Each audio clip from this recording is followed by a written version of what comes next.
Hello everyone, how are you all. I am your host and दोस्त Himik Sharma and आप मुझे सुन रहे हैं Cric Gurukul presents cricket podcast में। आज का जो टॉपिक है वो काफ़ी स्पेशल एंड मेरे दिल के काफ़ी करीब है, क्योंकि मेरी स्टोरी ही है ये।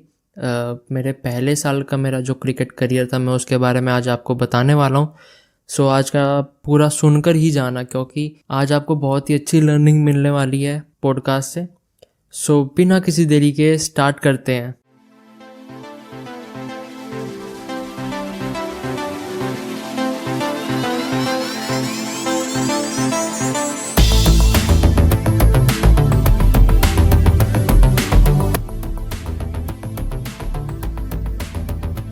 पूरे साल का बताने से पहले मैं ये बताना चाहता हूँ कि ये स्टार्ट कैसे हुई थी मेरी क्रिकेट की जर्नी। क्रिकेट खेलने से पहले मेरी जर्नी क्या थी, मैं क्या कर रहा था। मैं एक 4th क्लास में पढ़ने वाला लड़का था जो बहुत ही मोटा था, जिसको सिर्फ जंक फूड से मतलब था। उसको बिस्किट दे दो, चॉकलेट दे दो, क्रैक्स दे दो, वो चीज़ें करता था। गली में कभी कभार क्रिकेट खेला करता था प्लास्टिक की बॉल से या कॉस्को की बॉल से। बट एक टाइम ऐसा आया कि मेरे को काफ़ी क्रिकेट में इंटरेस्ट आने लगा, एंड जो मेरी गली में 18, 19, 20 साल के लड़के थे वो मेरी बैटिंग से काफ़ी खुश थे, तो वो मुझे हर मैच में अपने गली के मैच में खिला लेते थे। तो ये जब बढ़ना स्टार्ट हुआ तो मैंने गली के शीशे तोड़ने स्टार्ट कर दिए। तो भाई 1-2 बार तो नेबर्स ने कहा भाई जाके खेल लो पार्क में, यहाँ मत खेलो। बट हम सुनने वाले कहाँ हैं, हमने एक और बार शीशा तोड़ दिया। इतने में नेबर्स घर पे ही आ गए और कहा कि भाई इसको पार्क में या स्टेडियम में खेलने के लिए भेजो, अगर ये इतना ही अच्छा खेलता है तो पापा ने भी सोचा कि हाँ यार भेज देना चाहिए। तो पापा ने मेरे भैया को, मतलब कज़न भैया को कहा कि पता करवा कौन सा स्टेडियम है या ग्राउंड है आसपास। तो पता करवाया कि कुरुक्षेत्र में तो सिर्फ एक ही स्टेडियम है उस टाइम पे, मतलब मैं बता रहा हूँ 2007-8 के आसपास के बाद। तो उस टाइम सिर्फ एक ही स्टेडियम हुआ करता था। तो भैया गए मेरे साथ, मतलब मुझे लेके गए स्टेडियम में एंड बात करी। एंड मम्मी, आप समझते हो कि माँ तो प्यारी करती है हमेशा एंड फिक्र बहुत करती है आपकी। तो मम्मी ने भैया को कहा था कि ये बात करके आना कि वो लेदर से ना खेले, चोट वगैरह लग जाएगी, बच्चा है वो, है ना। तो भैया भी गए बात करने की, सर क्या ये कोस्को से खेल सकता है स्टेडियम में? तो सर ने कहा तुम इसको पार्क में खिला दो, कोस्को से खेल रहा है तो स्टेडियम में खेल रहा है तो लेदर से खेलना पड़ेगा। तो यहीं पे बात फाइनल हो गई कि भैया मैं स्टेडियम जाया करूँगा।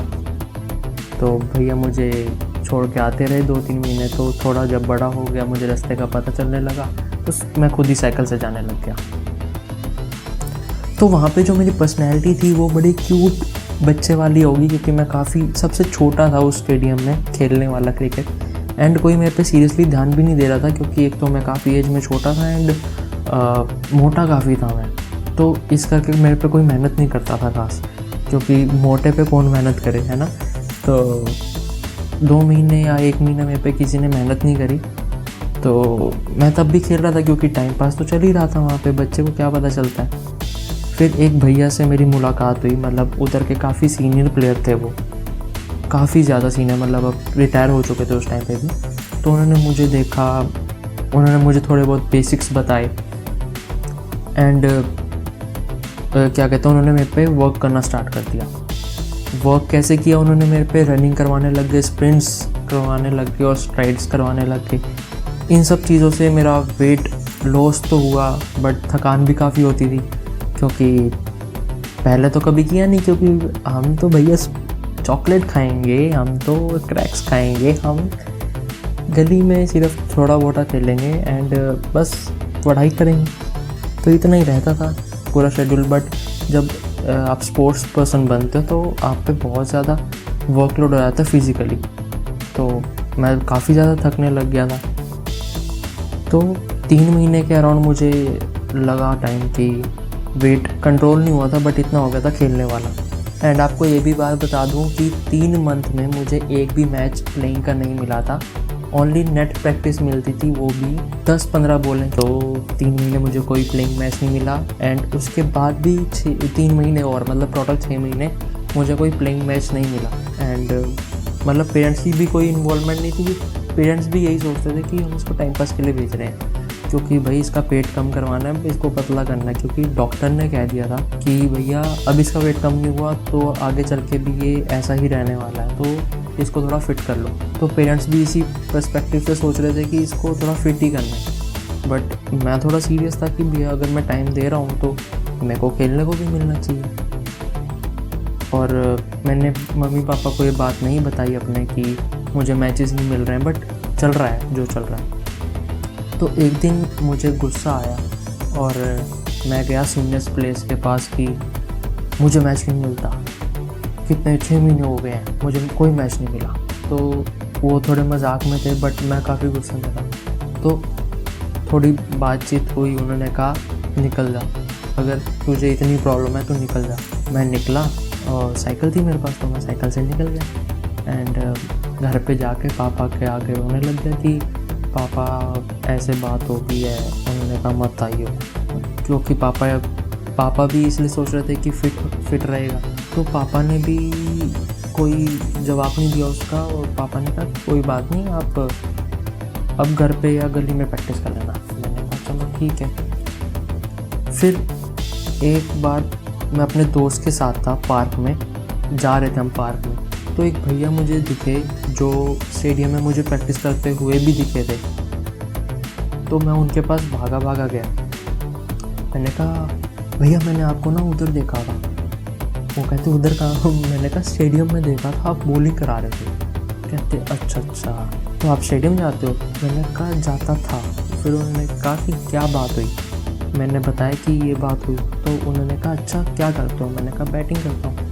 तो उन्होंने कहा जाओ बैटिंग करो, मैं बॉल कराता हूँ आपको। तो उन्होंने मुझे कुछ बॉलें कराई, मेरे साथ जो दोस्त था उसको भी कुछ बॉलें कराई। तो उन्होंने कहा तुम कल आ जाना। हमने कहा कल कितने बजे? उन्होंने टाइम वगैरह दिया अपना, तो हम अगले दिन पहुँच गए। तो उन्होंने हमें टास्क दिया कि तुम मुझे 10 बार आउट करो, मतलब जितना एक बार टीम को आउट करते हैं उतनी बार मुझे करके दिखाओ, एंड उसके बाद देखते हैं। तो हमने प्रॉपर 2.5 दिन लिए। मुझे तो हाथ घुमाई बॉलिंग करानी आती थी, बट मेरा एक दोस्त था, मतलब है, उसका नाम रजत है, वो बट्टा ही करवाता था। तो उनको चाहे हमारी बॉलिंग भी ना पसंद आई हो, बट उन्हें हमारी हार्डवर्क बहुत पसंद आया। तो उन्होंने कहा कि चलो तुम मेरे साथ मैच पे चला करो। तो हम उनके साथ मैचेस में जाने लग गए। तो मैचेस में जाते जाते हम सिर्फ फील्डिंग करते थे उनके पास। चलो उससे तो अच्छा हुआ कि हम सिर्फ वाटर बॉय बने हुए थे, है ना। तो फील्डिंग सिर्फ करते थे। हम 20 ओवर का मैच होता था तो 10 ओवर मेरा दोस्त करता था, 10 ओवर में। तो ऐसे ही प्रैक्टिस जब हम करते रहते थे उन भैया के साथ, काफ़ी बच्चे जो थे जो किसी कारण स्टेडियम नहीं जा पाते थे, या किसी मतलब कि पैसे नहीं होते थे, या कुछ भी कोई भी रीज़न हो सकता है स्टेडियम ना जाने का, तो वो हमें देखने लग गए और हमें देखते देखते हमारे पास आके खेलने लग गए। तो ऐसे ही 3-4 महीने में एक हमारी टीम बन गई, कॉलोनी की टीम बन गई। एंड मैं उसमें वाइस कैप्टन था। तो हमने बहुत हार्ड वर्क किया। हमने छोटे मोटे मैचेस भी खेले, मतलब कि स्टेडियम के साथ ना खेल के कुछ और मैचेस खेले। उस टाइम पे स्टेडियम का काफ़ी नाम होता था पूरे कुरुक्षेत्र में।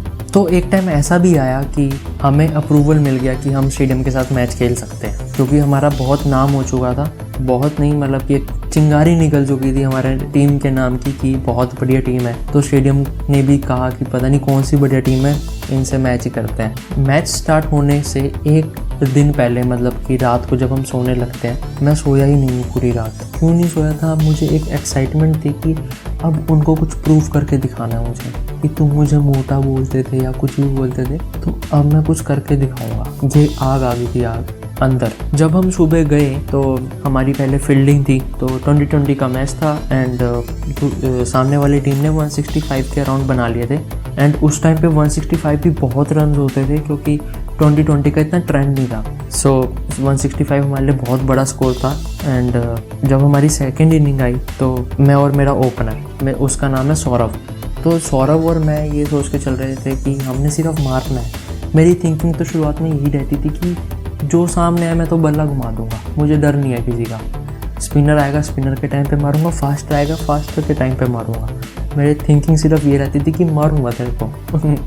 मतलब यही थिंकिंग आज भी है, बट थोड़ी मैच्योर वाली थिंकिंग है कि कैसे मारना है। पहले तो सिर्फ ये होता था कि सिर्फ मारना है। तो भाई हमारी इनिंग स्टार्ट होती है, तो मैं फेस करने के लिए जाता हूँ। एंड जब फेस करने के लिए जाता हूँ, मैं 4 बॉलें लगातार डॉट निकाल देता हूँ।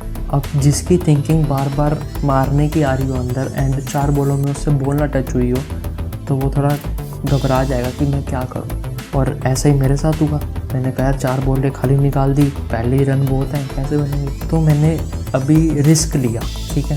अब रिस्क लिया हमने तो मैं आगे बढ़ गया, स्टेप आउट करके शॉट मारा एंड जब वो स्टेप आउट करके शॉट मारा मैंने, वो मेरे बैट के एज पे लगा एंड वो थर्ड मैन की अगल बगल से 4 रन निकल गया। तो जो वो रिस्क है वो इश्क बन गया। स्कैम 1992 तो देखी होगी आपने, तो ये वाला इश्क बन गया। फिर उसके बाद जो स्टार्ट किया ओपनर और मैंने मारना, जो मेरे साथ था पार्टनर, हमने 6 ओवर में 75 रन बना लिए। 6 ओवर में 75 रन एंड एक टाइम पे ऐसा भी लग रहा था कि ये 15 ओवर से पहले ना मैच ख़त्म हो जाए अगर यही दोनों टिके रहे तो। एंड जब ये बात चल रही थी तो 7वें ओवर में आपका होस्ट जो कि थी मिक, वो आउट हो गया एंड उससे अगले ओवर ही जो मेरे साथ ओपनर था सौरभ, वो भी आउट हो गया। एंड उसके बाद जो टीम ऑल आउट हुई वो था स्कोर 95 पे टीम ऑल आउट हो गई थी। एंड मैं सबसे ज़्यादा डिसअपॉइंट था और मेरा ओपनर जो था वो भी, मतलब पार्टनर था, वो भी बहुत ज़्यादा डिसअपॉइंट था क्योंकि हमने बहुत ज़्यादा मेहनत करी थी। हमने इतनी मेहनत करी थी, 6 ओवर में 75 रन कम नहीं होते हैं उस टाइम पे। एंड अगर टीम ही 95 पे आउट हो जाए तो भाई साहब रोना आ जाता है। तो मेरा भी ऐसा ही था कुछ कि यार हार गए पहला मैच और मैं उनको प्रूव नहीं कर पाया। बट जब मैच ख़त्म हुआ, जो स्टेडियम के कोच थे वो आए, उन्होंने सौरभ जो कि मेरे साथ था एंड मुझे बुलाया और उन्होंने कहा कि इन दोनों में मैं कुरुक्षेत्र के क्रिकेट का फ्यूचर देखता हूँ। उन्होंने सीरियसली ये बात कही थी, मुझे आज भी याद है। एंड मैं बहुत ही ज़्यादा खुश हुआ था उस टाइम की क्या बात बोल दी है। एंड वैसे बताऊँ तो इतना भी ज़्यादा खुश नहीं क्योंकि उस टाइम पे इस सेंटेंस की मुझे वैल्यू नहीं पता थी। बट मेरे एक मेंटोर्स हैं जो सुनील भैया, वो मेरे मेंटोर रहे हैं काफ़ी साल, तो उन्हें इस सेंटेंस की वैल्यू पता थी। एंड इन लास्ट आपको इस पॉडकास्ट से लेसन क्या मिलता है? आपको लेसन ये मिलता है कि hard work always page of. Hard work हमेशा आपको कुछ ना कुछ देकर जाएगा ही जाएगा। ये बात जहाँ एक साल पहले एक मोटा जिसको जंक फूड बहुत पसंद था, 1 साल में वो शिफ्ट हो गया एंड कोच सेइंग कि मुझे फ्यूचर दिखता है। तो कभी भी कुछ भी हो सकता है अगर आप हार्डवर्क करते रहो। सो प्लीज़ कभी भी आपको फेलियर दिखे उसको पंच मारो अपने हार्डवर्क से, क्योंकि हार्डवर्क ऑलवेज पेज ऑफ। सो इसी के साथ आपसे लेता हूँ विदा एंड आई होप आपको काफ़ी पसंद आया होगा आज का पॉडकास्ट। एंड अगर आया है तो प्लीज़ आप मुझे फॉलो कीजिए। इंस्टाग्राम पे भी फॉलो कर सकते हैं आप मुझे, यूट्यूब पे सब्सक्राइब कर सकते हैं, क्रिक गुरुकुल के नाम से है दोनों पे। एंड डिस्क्रिप्शन में भी आपको शायद लिंक दिख जाएगा, मैं डाल दूंगा। अगर वो वर्किंग होगा तो आप उस पर क्लिक कर लेना, नहीं तो आप सिंपली सर्च कर सकते हैं।